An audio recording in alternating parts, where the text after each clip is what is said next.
I caught up with Michael Uwagbemi, co-founder Lofty Inc. Allied Partners, and started by asking him what has been the biggest gains for innovation in Africa.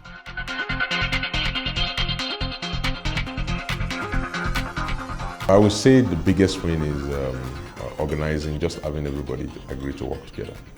I remember the very early days when AfriLabs, which is the organization you referred to, where it was being considered. I was actually on a trip to Ghana, trying to build linkages with other incubators and acceleration hubs, which were then just being developed in our different countries disparately. And I was my way to MEST.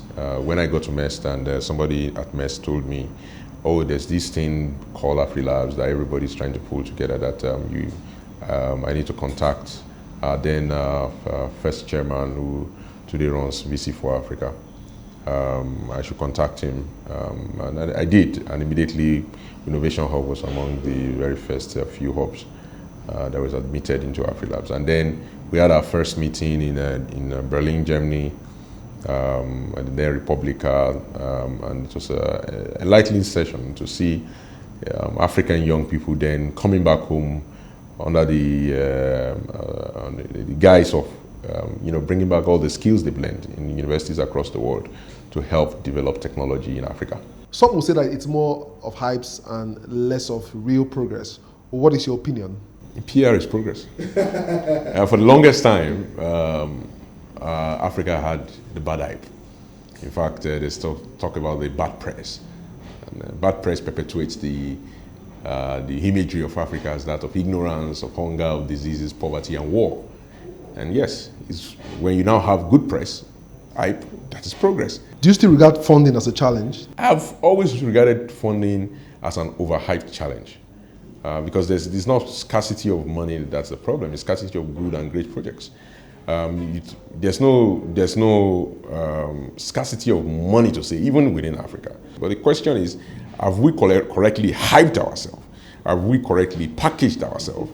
Have we correctly put ourselves together that we are the best investment option out there compared to the other asset classes? So have we put ourselves out there as a viable asset class that will return money in the long run for investors, but not only do that, but also solve problems that will return what I call emotional capital, emotional return, the social capital back to investors. I think that's very important as well. Michael, what is your opinion about Yabacon? Do you think one zone should lead the whole country?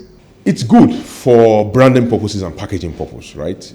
There's no reason why even the whole of Lagos cannot be called Yabacon. Yeah, but in this case, we're talking about a single locality. What is today called Silicon Valley straddles about 3, 4, 5 cities, right? You think about it technically. So the success of the nucleus, which is in the Yaba thoroughfare, and will determine how the name becomes acceptable globally. So I do not have any issue whatsoever to even call the whole of the Lagos ecosystem Yabacon, as the case may be.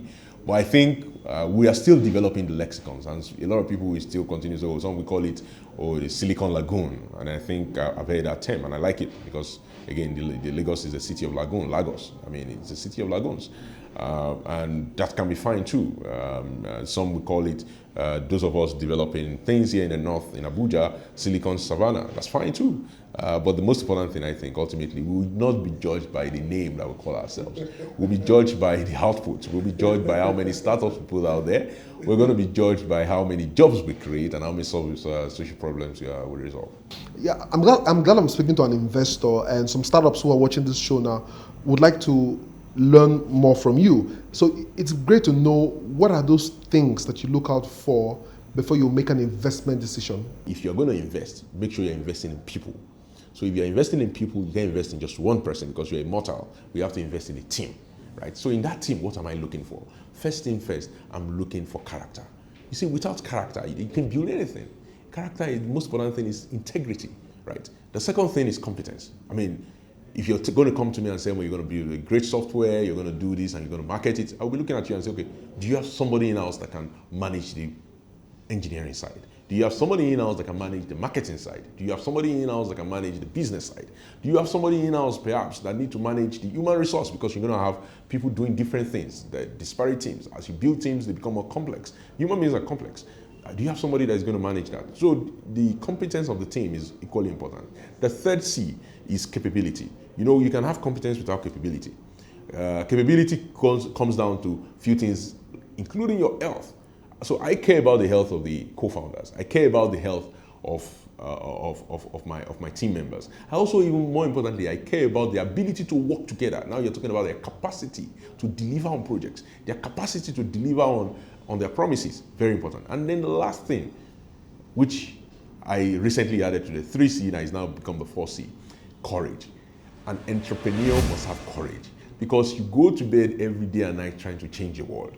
If you do not have the courage to change yourself, one, or to change your direction as a company and to make difficult decisions, and sometimes even look your own investors in the eye and tell them this is not working. Therefore, I do not want to do this anymore. If you don't have that courage, you can't become a great entrepreneur. So those 4 things are what I look for. Finally, as someone who has worked so hard to build the ecosystem, invested in startups, and you've done quite a lot, what do you think that the ecosystem should do now to help us get to the next level? As an ecosystem, what we need to do is we need to begin to build depth. A lot of what we have done to date has been building our breadth. We need to build depth.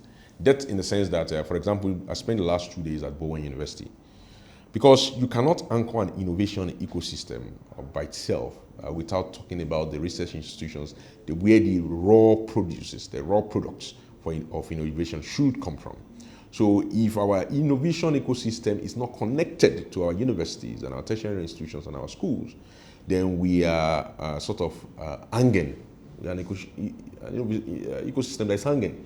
So I think we need to move in that direction. We need to reach out to our universities, be it private, public, or semi-private, as the case may be. We need to reach out to our tertiary institutions. We need to work hard with our researchers. We need to ensure we move in the direction of research commercialization, something that we're really intensely working on at Innovation Hub and Lofty Inc. with Technovate program that we launched with 3 universities, University of Lagos, Bowen University, and Kaduna State University, and making sure that these partnerships solve real-world problems. So aside from us providing or producing dividend for our investors, we gain and start realizing social dividend. That will then make the ecosystem grow. That is then when I will look back, say in the next 10 years, and say, we've done a good job. Thank you for the work that you do. We wish you all the best, Michael. Thanks a lot. I really appreciate you, my brother. Thank you.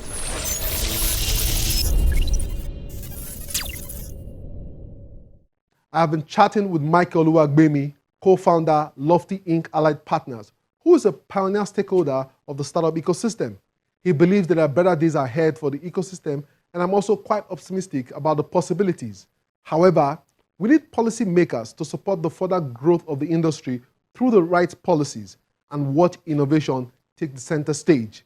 That's our show for today. Remember, we live on social media at Tech Trends TV. You can watch these and previous editions of the show on the channel's TV YouTube account or cfablog.ng. For Tech Trends, I'm Chukwemeka Agbata.